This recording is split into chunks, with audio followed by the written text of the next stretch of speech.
యొక్క telephone tapping మీద ప్రత్యేక దర్యాప్తు జరుగుతుంది. దానికి పాల్పడినటువంటి అధికారుల మీద కఠిన చర్యలు తప్పవు. ఇక నెల్లూరు పార్లమెంట్ అభ్యర్థి విజయసాయి రెడ్డి గారు పదే పదే పదే పదే ఒక మాట చెప్తున్నారు. అన్ని లక్షలతో గెలవబోతున్నా, ఇన్ని లక్షలతో గెలవబోతున్నానని చెప్పాను. విజయసాయి రెడ్డి గారిని నేను సూటిగా ఒక మాట అడగదలుచుకున్నా. అయ్యా, మీకు ఇంకా 4 ఏళ్ల రాజ్యసభ సభ్యత్వం ఉంది. నిజంగా మీకు గెలుస్తానని నమ్మకం ఉంటే ఆ రాజ్యసభ సభ్యత్వానికి రాజీనామా చేస్తే మరొకరికి అవకాశం వస్తుంది.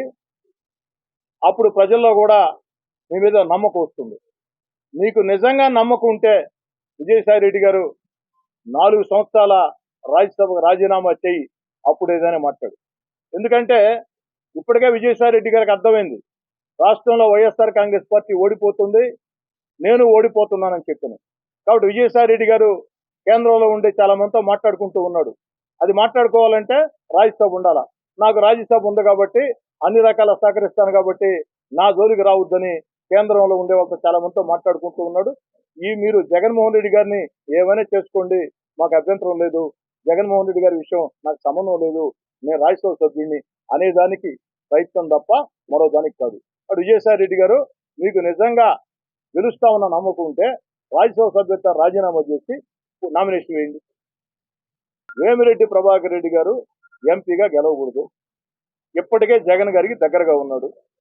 ఇంకా వేమిరెడ్డి ప్రభాకర్ రెడ్డి గారు లోక్సభ గెలిస్తే ఇంకా దగ్గర అవుతారు. కాబట్టి ఏదో రకంగా నెల్లూరు జిల్లాని చిన్నాభిన్నం చేసి దీన్ని ఎత్తి వేమిరెడ్డి ప్రభాకర్ రెడ్డి గారిని ఎత్తినేయాలా.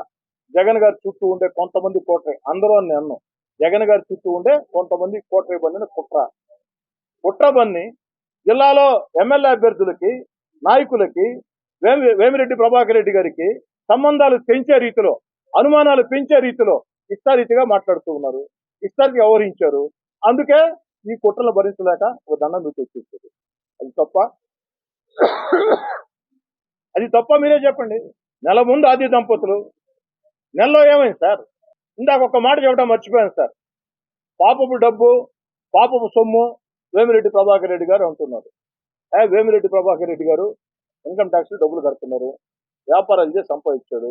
మరి పాపపు డబ్బు అయితే 2012 ఉప ఎన్నిక కాడి నుంచి 2012లో నల్లపురెడ్డి ప్రసన్న కుమార్ రెడ్డి గారు ఉప ఎన్నికల్లో పోటీ చేస్తే ఆ రోజు కాంగ్రెస్ పార్టీ అధికారంలో ఉంటే ఆ రోజు వైఎస్ఆర్ కాంగ్రెస్ పార్టీ వైపు చూసేదానికి కూడా మనిషి లేని పరిస్థితుల్లో వేమిరెడ్డి ప్రభాకర్ రెడ్డి గారు మీకు చేసిన సహాయం, 2014లో మీకు చేసిన సహాయం, 2019లో మీకు చేసిన సహాయం, 2014లో కావచ్చు, 19లో కావచ్చు నాకు చేసిన సహాయం, అయినా ఎట్ట మర్చిపోతామా?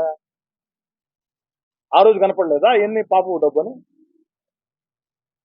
నెల ముందు దాకా వెళ్ళావు కదా, సాష్టాంగ నమస్కారాలు చేశావు కదా, వేమిరెడ్డి ప్రభాకర్ రెడ్డి గారికి సాష్టాంగ నమస్కారాలు చేశావు కదా, అప్పుడు కనపడలేదా?